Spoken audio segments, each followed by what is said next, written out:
everyone, welcome. So as you know, I'm Alfonso, so I'm starting a new series called All Aboard Railroad series, which is powered by STEAM and imagination. In this series, we'll be focusing on model railroading, trains, garden railroad, bringing accessibility to the model railroad, and other railroad-related topics. Today, I have someone who will be joining me from ALAMOGORDO, New Mexico, who will be discussing more about the toy train depot. I got Phil SERLEY from the toy train depot in ALAMOGORDO, New Mexico. Welcome, Phil. How are you today? Thank you, Alfonso. Today is one of my few days. I get 3 days off a week. I work four, awesome. I'll get off 3. So this is why I agreed to this on a Wednesday night, because I'm doing absolutely nothing. Welcome. I appreciate you coming. I've been doing nothing all day, and that's great. I love that. That's awesome. Yeah. Thank you. Now, Phil, can you please tell me about yourself and what's your role? Absolutely. I enjoy my role. I am I'm the only one that is cross-trained in 3 of the 4 positions that we have. We have a cashier. I can be a cashier. Okay. I can be a train engineer, means I can drive the train. Right. I'm also a tour guide, so I give tours throughout our museum, and I'm what's called the long tour guide. Right. For the simple reason I have the most information about most of the items in the museum. So I'm able to give a lot of detail. The 4th one is one I don't touch, and that is being a mechanic. I cannot fix the trains. Right. Right. So that's the only job I don't do, and I stay a long ways away from that. Oh, yeah. No, I don't blame you. You don't want to mess it up. No, that's the last thing, because those are our bread and butters, and we have a duty expert that he just started just a few months ago, and he is doing an outstanding job. He's got 2 trains up out of 4. Right. He'll have a second one up possibly this weekend. That would be nice. And then he's going to start on number 3. He's fixed it once, but it broke again, so he's got to go back in and do a little tweaking on it, and that'll leave us one that's not working. So that's what's going on. That's what I do. I've been doing this now I'm in my 9th year. I just started my 9th year in January. It's real easy to remember my anniversary day. It's always 1st of January, because that's when I started. So I know when I do it. So that's what and as a side note of what I do, I also do research. Currently, I am taking inventory of all of the trains in the entire depot. So far, I've got almost 200 trains in one room. Oh my God. Out of 5. And that includes Lionel, Marx, American Flyer, Tyco, Bachmann, all different samples of everything. And I'm doing an inventory so I can figure out, do I have any duplicates or not? Right. On Sunday, just this last Sunday, I found a car. It is an O-scale car. Have you ever heard of Babe Ruth? No. A car? No. There is a car. Would you like one? I have 5 of them. Oh, yes. Definitely. Oh, I only have 5. Yeah. This is, now what do I do? There's no reason for a museum to have 5 of one thing. Right. It's a train museum. So that's a decision that I'm going to leave up to my board of directors. We're in constant contact with our board of directors now. We have a very, very, very good relationship with the board. They come down at least once a week, 2 of the members of the board. So they're on top of everything that is going on there. They know where our problems are. They understand them. They are working diligently to improve what we have, because prior to this board that's in there now, there wasn't a lot of contact. Now there is, and things are getting done, and I'm very happy about it. I'm very proud of our board. I'm glad. You know, because we understand them. Hey, we don't have a lot of money. No, Okay. and that money is a big issue. Money is a big issue. Money is for a nonprofit. It's always an issue. Yeah, So like we me, have to I don't have money to be buying trains. You know, like myself, you know, like a lot of this stuff exactly, were given to me over the years by friends, faculty, coworkers. And I had these for exactly. years. Well, And sometimes, if if you I'm lucky, I find them in the thrift store where I work at. well, If I'm lucky. if I'm able to, I will send you a a O scale. It's a Right. Lionel Baby Right. Ruth car. Okay. If I'm able to, I will send it to you. I will let Okay. you know on that. All right. So that gives you my background. Believe it or not, I didn't get interested into trains until I got to Alamogordo. Wow. And now I'm a duty expert in trains. I don't know everything. I just know a lot because there's a lot to know. Oh yeah, there is a lot. Over the years, I've been learning coupler height gauge adjustments, how to make adjustments. Yep. One of the first things I learned, I've got a older member that has been around for quite a while, almost from the beginning, and he taught me how to do coupler adjustments, especially in HO. Our HO was a total wreck. I mean, it was decoupling, it wasn't running right. So we instituted some basic rules for our large layout. You know which one I'm talking about. Yeah, the big room. Right, the 20 by 33. Yeah. We instituted 3 rules. Number 1, metal wheels. Definitely. Number 1, right? Number 2, KD couplers. Yeah. Only. Okay. Metal KD couplers. Yep, KD couplers. And number 3, measure the height of the couplers. Make sure they're right. Exactly. Make sure everyone is exactly the same. And we have that coupler height little tool that we use all the time. Yeah. So, yes. In fact, I have a coupler height gauge that I have 3D printed for G scale. Let me see where I have it. I know. I was using it the other day. You got to. It doesn't matter what scale you're in. You have to have the right. There you go. Height gauge for G scale. Exactly. If you don't have the right coupler height, and I have it in Braille. I have it in Braille. Exactly. So you could, as soon as you find it and you fish it, oh, I know what this is. Yeah. Exactly. No, you have to have it in all the scales. Yeah. In order to make sure your coupler height is right. In Braille, track wheel flanges right here. Yep. Coupler, G scale. Yep. Coupler height. Yep. Track there gauge. You go. I can also check the track gauge. Absolutely. Absolutely necessary. It really is. So this tool, I find this very helpful. It is. So it is. And you have to if have you're that. vision No matter. impaired, I could design one in any scale. Exactly. Well, we've got at least 3 hanging around. So how did you get started in model railroad, and how long have you been doing this? You'll understand why I'm laughing, because it's a great story. Yeah. When I was about probably first grade, thereabouts, which means I was very young. Can you believe I was young once? My dad had come back from the Korean War. In the Korean War, he was a civilian. And his job as a civilian was to start and maintain hobby shops for all the Air Force bases in Korea. Okay. Okay. So when he got home, he brought some model trains with him.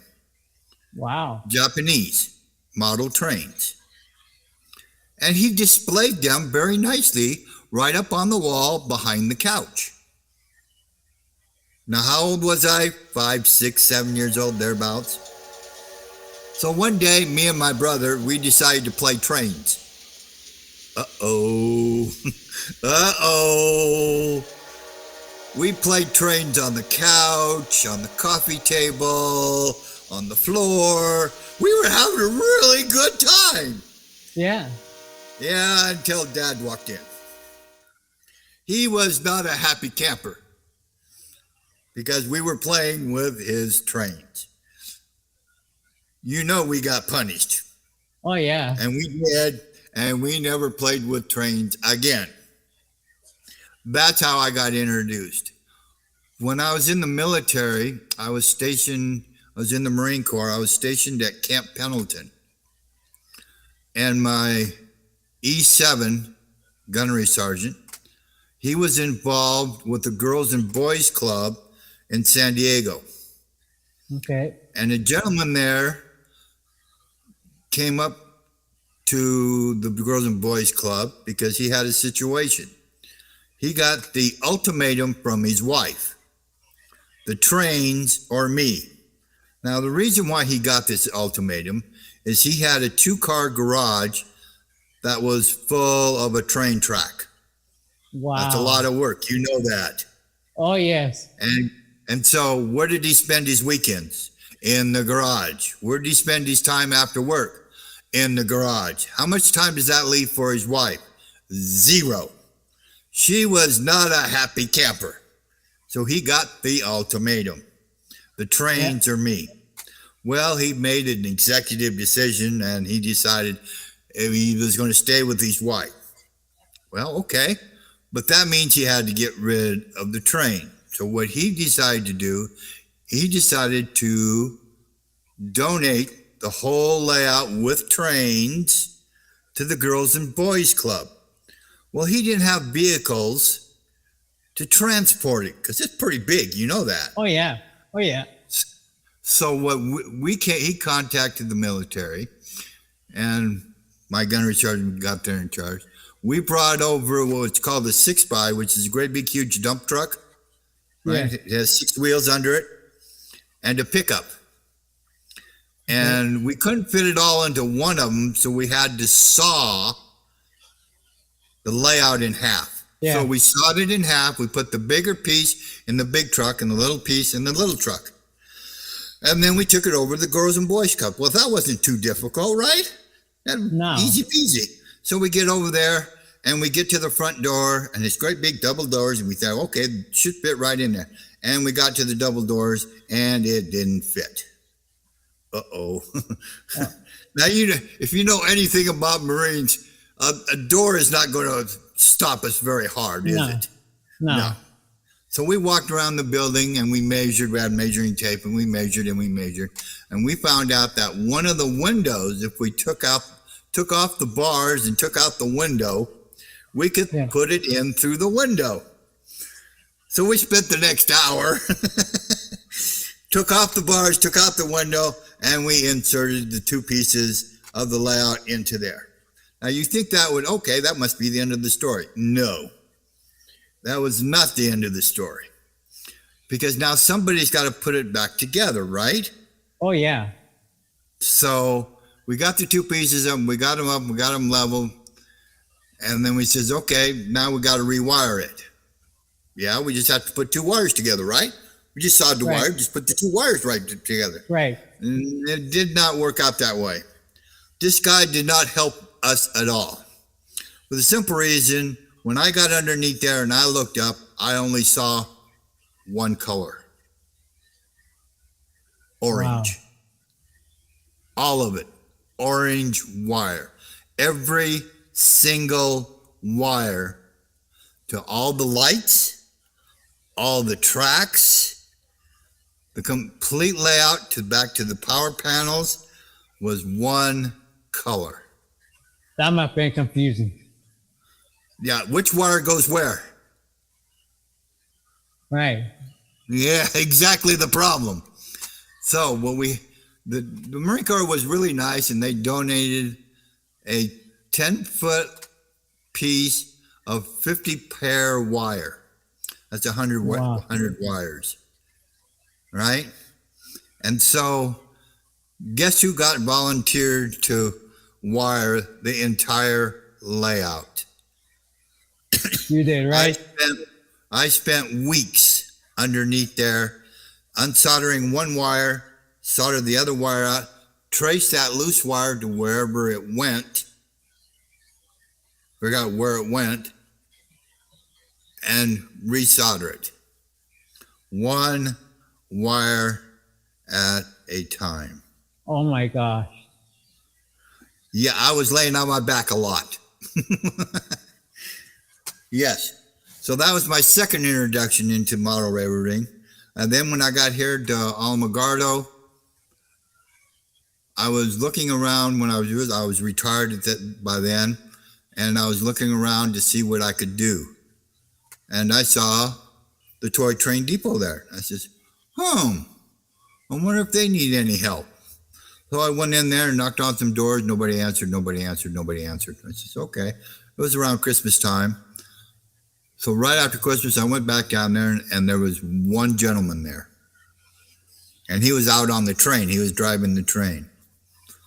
And so I waited until he got back, and we had a talk. He says, I would be very happy if you came and helped. Well, how can I help? I will train you. So the first training I got was how to drive a train. That released him then that he could stay there in the office while I'm out on train. Right. And from there, I learned all about all the different scales, he taught me all the different scales, all the different rooms, which was in each room, all of that. That was the beginning of my education. And he left within 2 months. He got another volunteer job someplace else that he really wanted at the senior center here in ALAMOGORDO. So by that time, I had recruited an engineer and another person to help me inside. And it's grown from there. Now we have about 9 volunteers. We have a manager and a mechanic. Wow. So we You know, when I was there in ALAMOGORDO from 2000 till 2007, and I remember around 2003, I went into the museum for the first time. And that's where John Caldwell was the one doing the tour guide at the time. Yep. He was still alive then. Yeah. In fact, and I remember when I was in high school, I think early 2000, that's when I first met Mr. Caldwell, you know. Yes. To help me find stuff on my model train, to help me find the tracks I'm looking for. He was a great guy, from what I understand. Yeah. He was a great guy. He really was. And I remember Patrick was the cashier at that time there too. I never did meet him. In fact, I didn't meet Mr. Caldwell. In fact, his daughter is one of the people on the board now. Wow. And she's the one that her and her husband both come down there to see us. But really, my background, believe it or not, I'm a computer programmer. Oh, like an IT person? Yes. Even at one point in my career, I was the only IT person in a shop. Wow. I had three computer screens on my desk. Wow. All running. So that does not translate to trains very well, does it? No. No, you're right there. Back then, it didn't. No, it still don't. But DCC, you're getting closer, but what's the difference in your opinion? Excuse me. What's the difference between DCC and DC? Okay, DC is the analog, the direct current, analog, using analog signal. And DCC is digital command control. In that instant, you're using the pulse width modulation in digital command control. Using a high maximum voltage on the track. So in our situation at the depot, would you go DCC or would you stay with DC? I would stay with DC. Why? It's easier, less complexity. Exactly. I am with you 100% on that. DCC is great for in-home model railroading. I want to control the train individually. Right. Right? I don't need it to. I want to start and stop it in certain places, anywhere on my layout.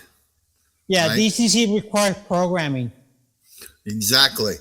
All we do is run our trains in a circle. That's it. We do Right. not do train operations. We don't go by, pick up a car from one place and move it to another place. That's train operations. We don't do that. So if we're not doing that, why do we need DCC? We Right. don't. I don't Right. need that tight of control. So that's why, and I'm glad you recognize, because I have trouble convincing other people about DCC. Yeah, there is an alternative solution to DCC. You could go RC module, where you could run your train using a remote control, and you're still using the analog DC. Yeah, but that still takes a lot of rewiring, doesn't it? Not really. You just add in the RC module in the locomotive, Oh, okay. Well, and I you still can have wouldn't the do it. option to use track power or onboard battery. And since we're all wired for track power, Yeah.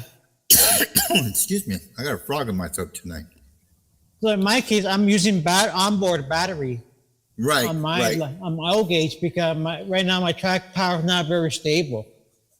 Well, that doesn't help a lot, does it? No. You need one of the big Lionel transformers, don't you? Yeah. One of the big but guys. yeah. You know what I'm talking? Big double handle. Oh, yeah. You know can which run, one I'm multiple- talking about. Oh, yeah. You've been Yeah. around a couple of days. Oh yeah. Okay. What is the future looking like for the Toy Train Depot and the Railroad Museum? I can imagine a lot has changed since A lot has over the years changed. since Mr. Convo has Right. passed. A lot has changed, but a lot stays the same. Okay. The future is starting to look up for us. The changes that we're trying to make, a lot of changes are coming down. As examples, we need a new heating and cooling system to maintain the proper temperature for all of our trains. Right. We know we need that. We need new lighting. That is being done. I do believe 3 rooms out of 6 are done. So we're working toward, again, monetary problems, getting funding to do this stuff. The thing that we try to strive most of all for our depot is that all trains are running on all layouts.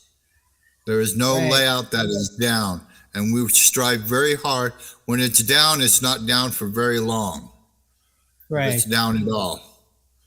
Okay, and so that's our biggest strive. We just are putting together a display of an old style train depot office. Wow. Okay, in other words, we've got the old clock, an old desk, train style. We've got the Like the telegraph. telegraph. We got the telegraph. We've got the phone service there for whoever's in charge of that desk, and it's looking pretty nice. Right now, our biggest concern is our tracks. They have been in ground since 1993. Wow. Now, when you go to a park, when you go to any park, what do you like about the park the best? Green grass, Right. right? So, how do you get grass green? You gotta maintain it, water it. You have to water it. Now, let's think about that a minute. You have metal tracks made out of iron Right. in the ground, and you're getting them wet. And Yeah. they've been in ground for 30 years. they're starting to go. So we have to replace them. We lose those tracks, we lose the train, we lose our bread and butter that keeps the toy train depot open. So that's what we're working on right now, because we got to replace just about every track that we have. So new design work, we got new design. We're going to try to see if we could make it even more efficient for our trains. Less switches, because switches, where does the train always derail? And the At turnout. a switch. It turnouts, exactly. So if you have very few of those, less worry about derailment, right? Right. So we're working on a design. We found a company already, and we're just trying to get everything, all the rocks all in a row. Hopefully, the spring of next year, we will be putting in new tracks. Wow. That's what we're hoping for. So we have that going on. We just repainted, you know, that big red caboose that was out front? Yeah. Oh, yeah. We just got it all nicely repainted because it was starting to chip, right? And this is because of the board. It really is. Right. They're coming down and they're seeing what's going on.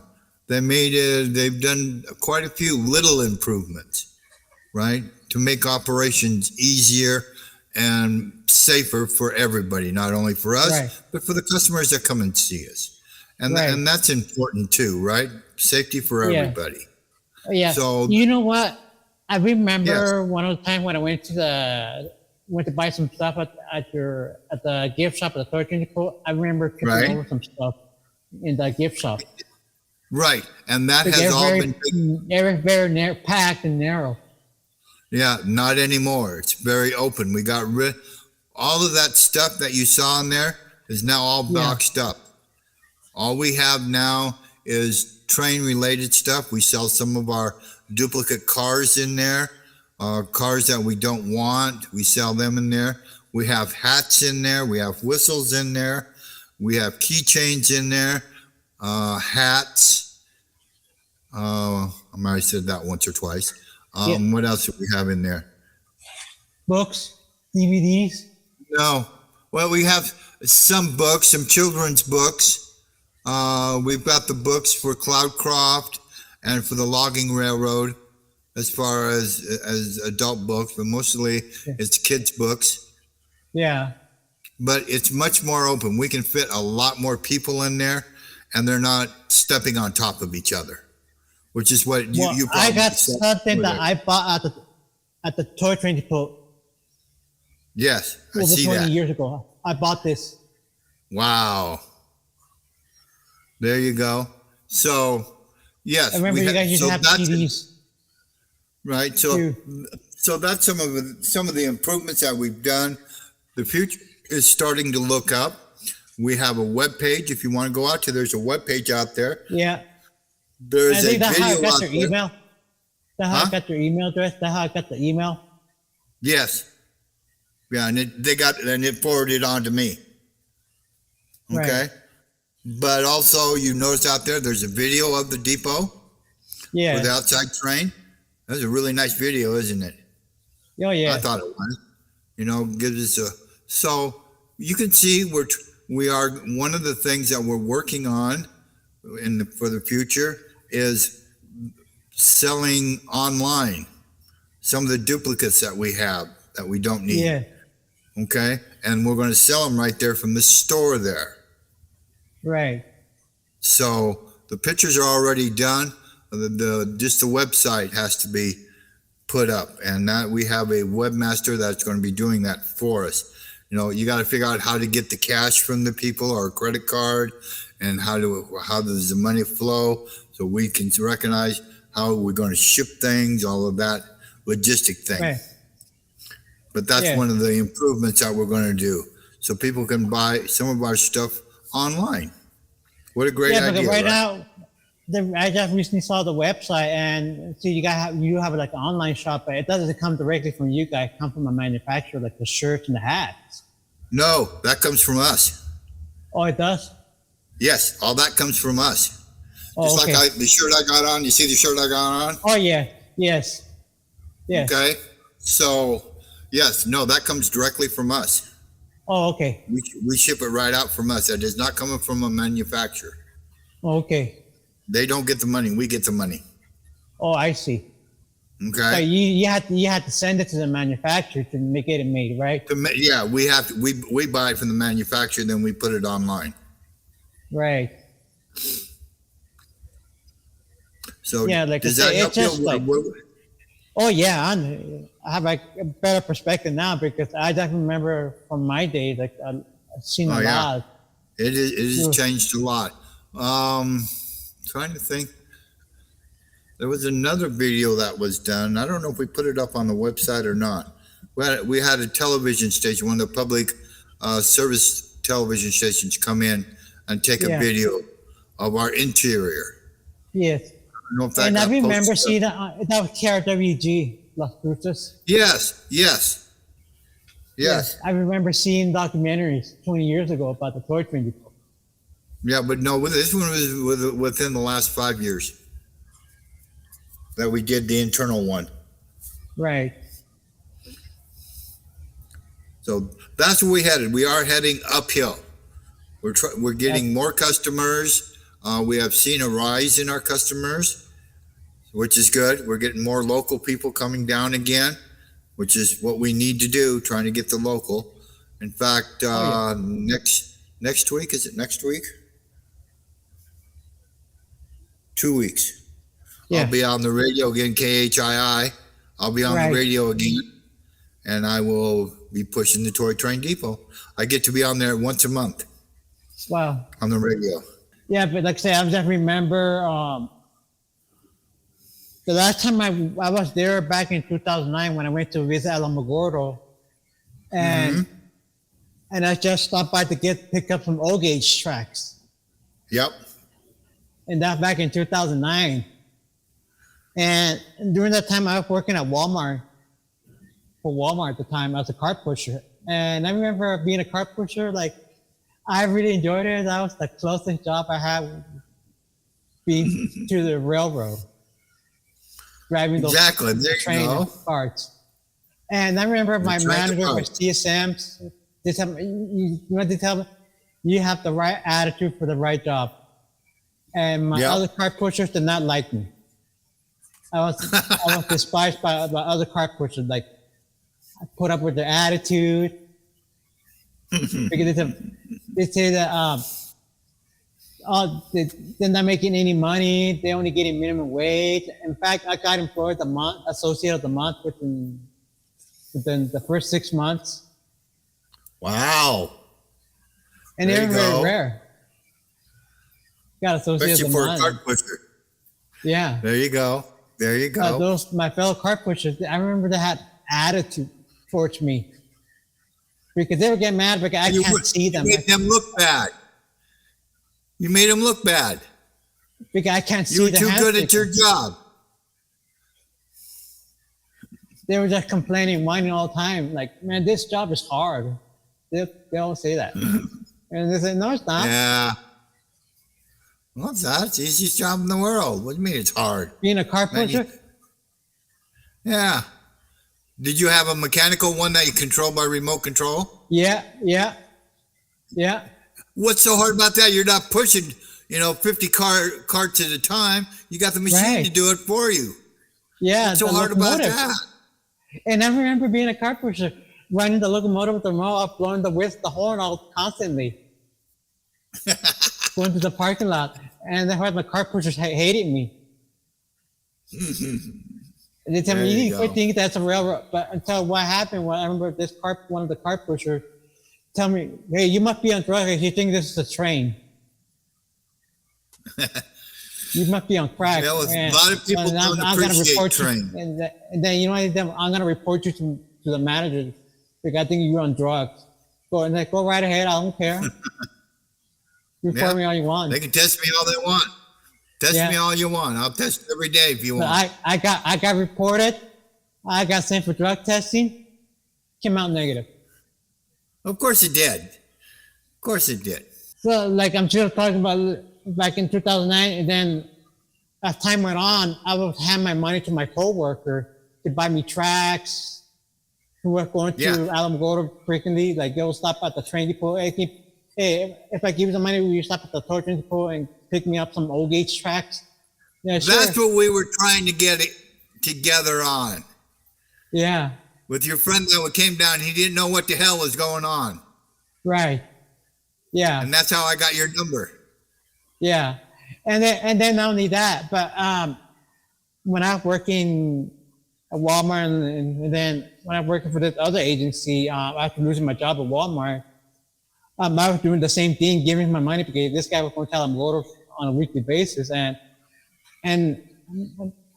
I did it for at least for 6 months, and then after that, I've been told I can't do it no more because they consider that money laundering. Okay.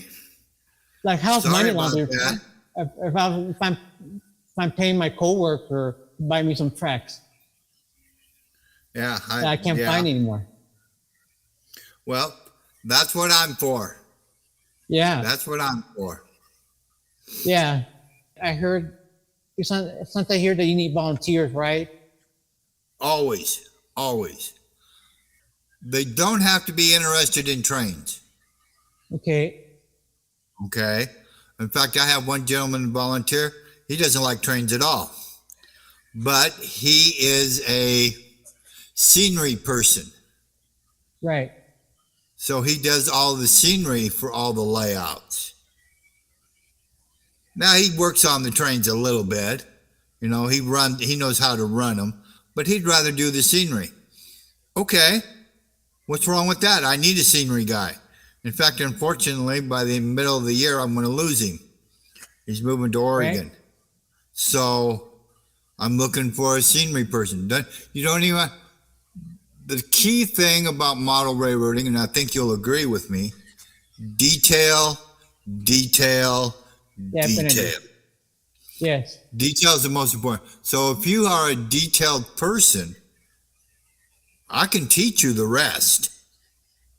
Right. I can teach you how, and if you have an eye for scenery, great. If you have an eye for detail of the engines, detail for the cars, overall details of the scenery, great.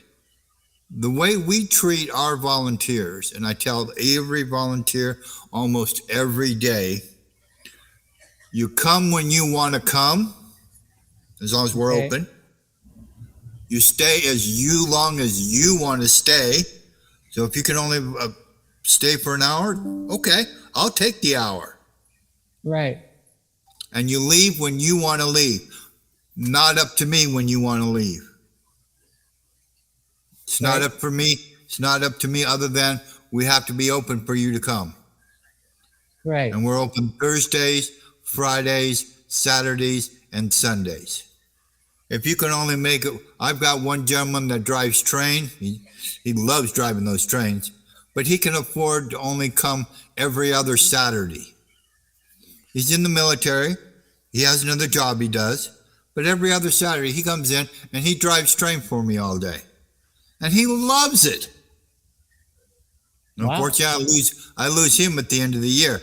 He's in the service. He's being transferred again. Okay. That's the way of the military life.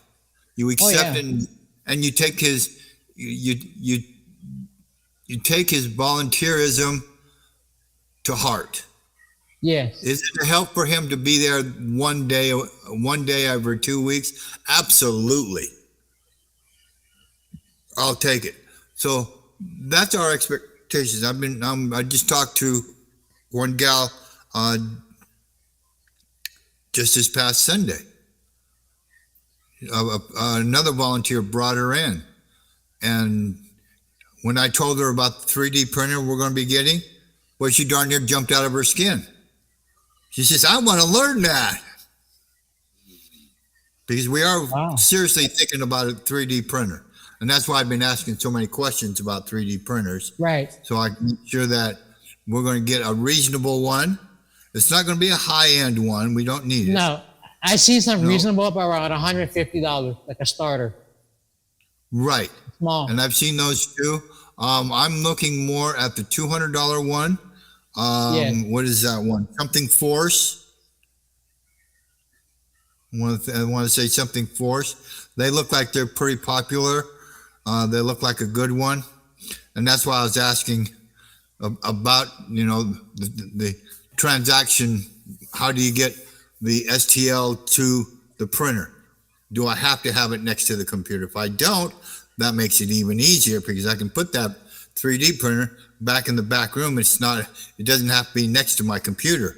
And that gives me more room on my computer. You got options with the 3D printer. You got options. And exactly, and I will find out more detail on that. And I told her exactly what I just told you about how to volunteer. Okay? And so I think, but she wants to be a scenery person. She's a detail person, but she's a little on the shy side. Right. So, and I put her in the back room. She won't have any interface with anybody. Right. But so that'll make her happy.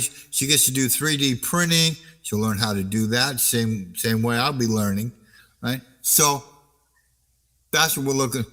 But if she says, you know what, Phil, I like what I'm doing, but I'd like to learn something else. And I said, what do you want to learn? I've got one guy who was a straight volunteer, and he says, Phil, I want to learn how to do a tour. I says, not a problem.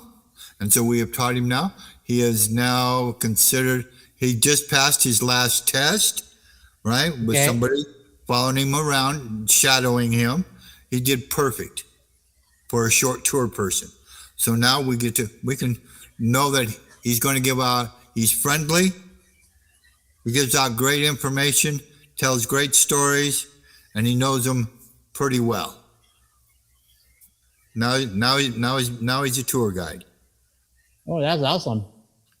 So yes, and that's why. Now, speaking of volunteers, I've been hearing that sometimes you hear about the courts giving court order community service hours. Will you take those? If they are interested in it, they've got to have a semi-interest, maybe in trains. But yeah, we wouldn't turn them down.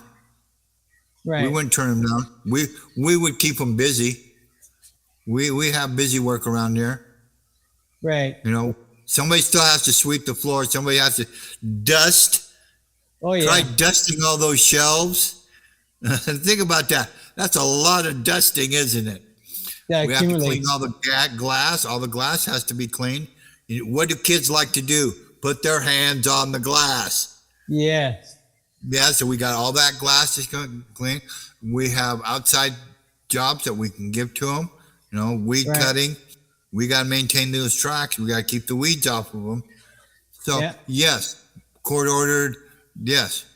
As long as they're not going to steal anything from us, I'm sure we would. I would have to, obviously, that's got to be cleared through our board. They have to approve the courts.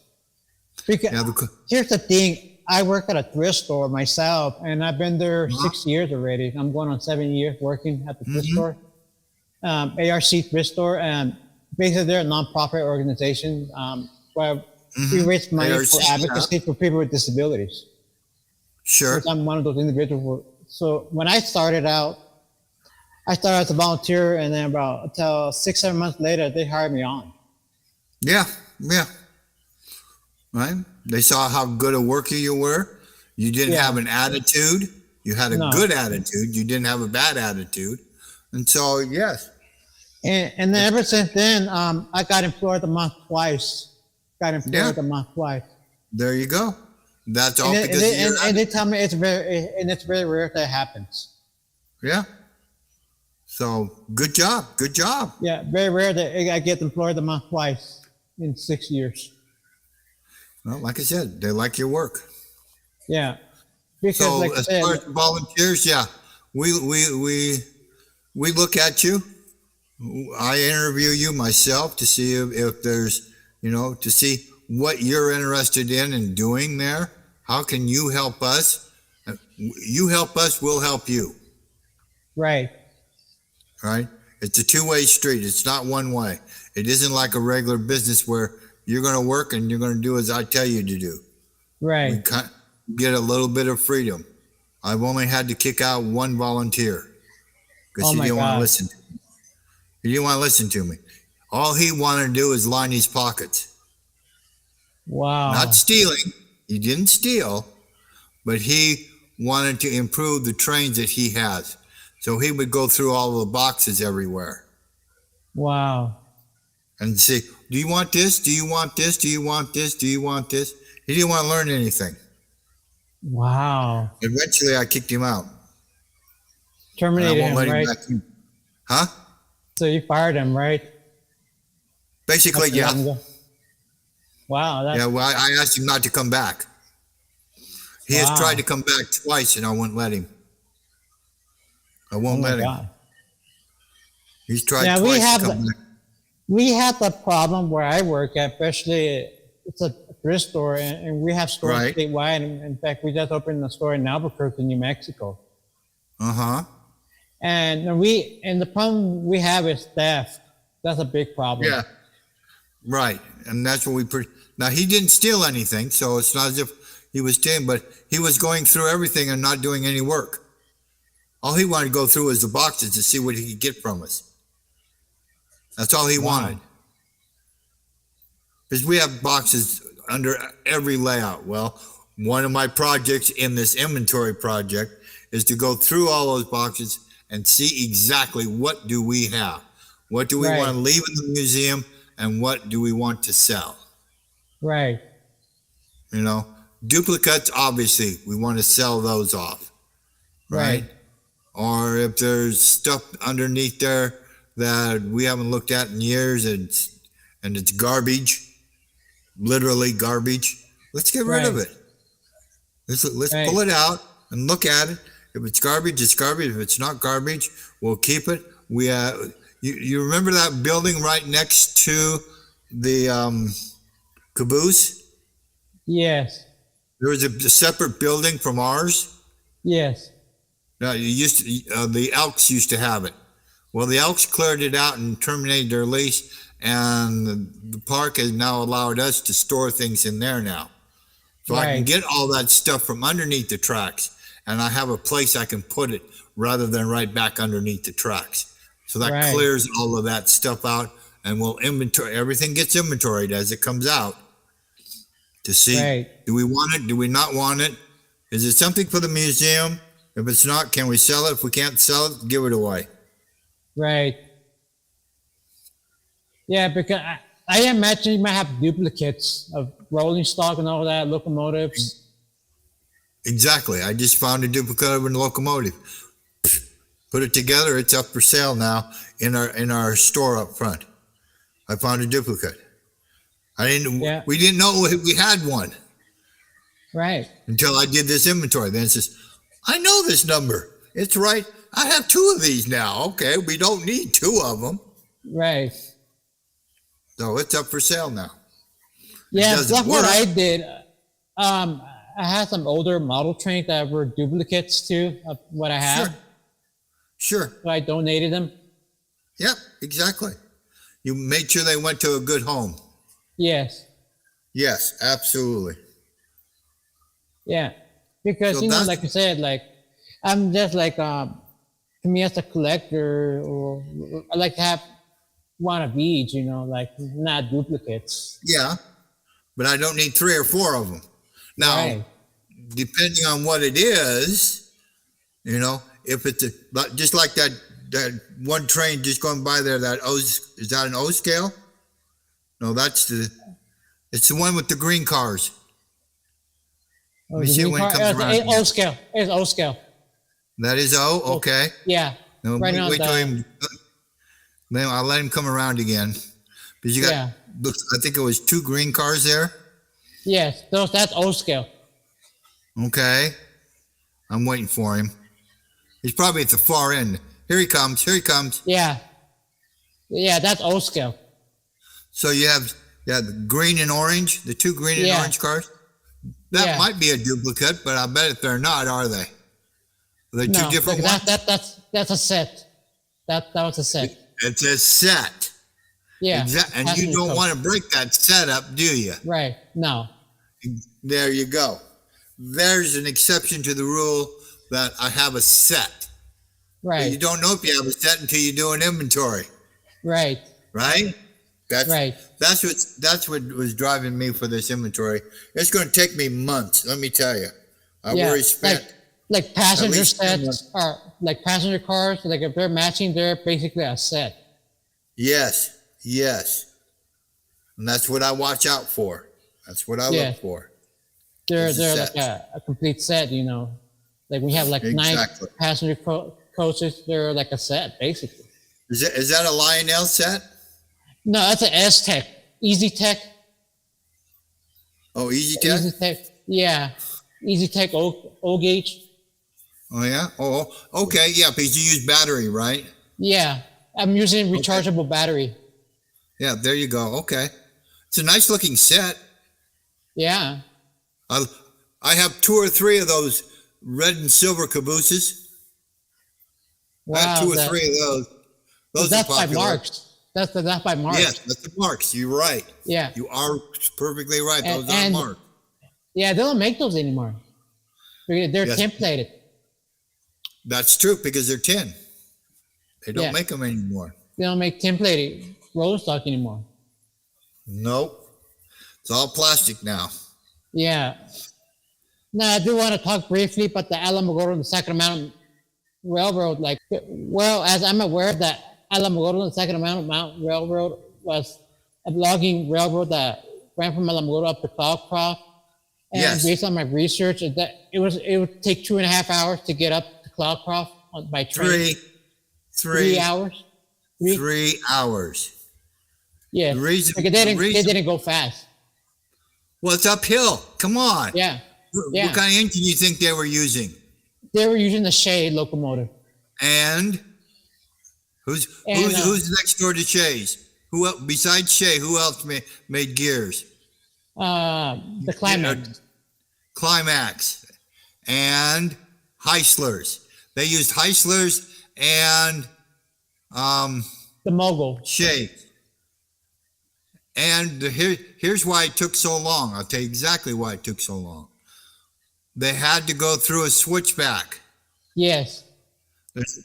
and that takes time. Go one direction, stop, flip the switches. Go the other direction, stop, flip the switches again. Go another direction, whoop, stop. You got to do all those stops, and then you're going uphill on top of it. You've been up there, you know that grade. Oh yeah. You know the Yeah. grade that you have to go through trestle. up there. Yeah, that trestle there too. Yeah, the trestle is still there. Yeah. So with all that grade and everything, that's why it took it 3 hours. What date? What year? I'll give you a break. What year did they stop running the Cloudcroft train? In the 1940s, 47. 42, I believe. Why did they 1940. stop running the trains in 47? They determined they was no longer needed because ever since No. they built the highway, Now you're getting closer. because the When trucking. they put the tunnel in on the highway. Yeah. When they put that tunnel in, it took the trucks a half an hour rather than 3 hours by train. When that Right. tunnel was completed, it killed the trains. Yes. In fact, I got pictures of the last train that didn't make it down the hill. They had to put it onto a tow truck, a really big one, a flatbed tow truck, to bring it down. The story behind that was the engineer that went up to get that train,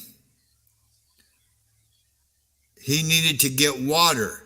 So he dropped the engine off in Cloudcroft, went down to Wooten, got the water, and looked at his watch. He says, I don't have enough time before dark to go back up, get that engine, and bring it down. So he says, to hell with it. I'm not going to get it. So he just went on down the hill. And that left that engine stranded in Cloudcroft. Wow. And then right after that, they started pulling rail up.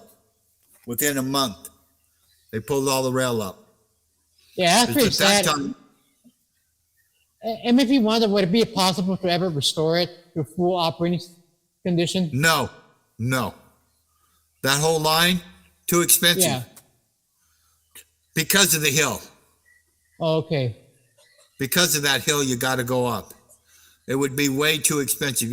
You're instantly you're asking for problems. So what Okay. has happened is you ever heard of the organization Rails to Trails? Yes.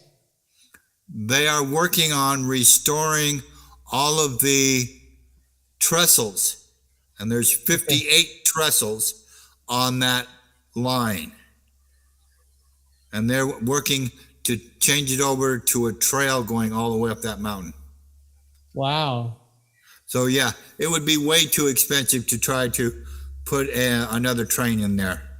It would be horrendous. It's not like Durango or Chama. So it's not like that, right? No. No. Oh, okay.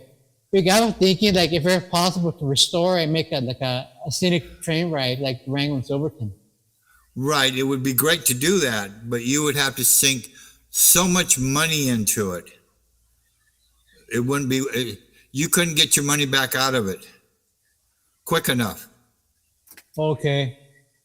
You know, So it's not cost effective, right? Huh? So it's not cost effective to do it then, right? No. No. It would not be very cost effective because you really have to put some real hefty work in it. And the road going up to Clockoff, part of it is on the line. So you'd have to cut a new line where the road is. Oh, I see. And then you'd have to redo the whole switchback. You'd still have to have the switchback in order to get up that cliffside. Right. That was the problem they had. So yes, cost effective. You'd see the cost on it and says, why do I want to sink millions of dollars into this, and when am I going to get it back? Am I going to get it back in 20, 30, 40 years before I start seeing a profit? You know, right. And then you got to get all the engines on right. top of all the work out on the track you'd have to do. Now you got to have the engines and the cars, and I would just see a huge expense that would never work. Right, because the maintenance. The maintenance that goes right along with it. Yeah, so it'd just be too expensive to do it then, right? And yes. that instance. Yeah, it just would not be cost effective to do it. I wish it was, but you have to look at real life. Something nice, but yeah, just won't work. Yeah, and plus a lot of things got built to cover up the original routes too. Yes, exactly. So you'd have to put in new routes, and there would not, I would say it wouldn't work. Yeah. Unfortunately. Yeah. Well, everyone, I want to thank you all for coming, and I want to thank Philip SERLEY from ALAMOGORDO, the toy train depot, for coming up with me on the panel. And please hit the like and subscribe button, and I hope you guys enjoy it. Until next time, thank you all and have a blessed day. I'm Alfonso, and this is Philip. Invite me anytime you want. All right. Thanks, all right. Philip. Thank you all. Yeah, have a blessed day. Have a good day. You too.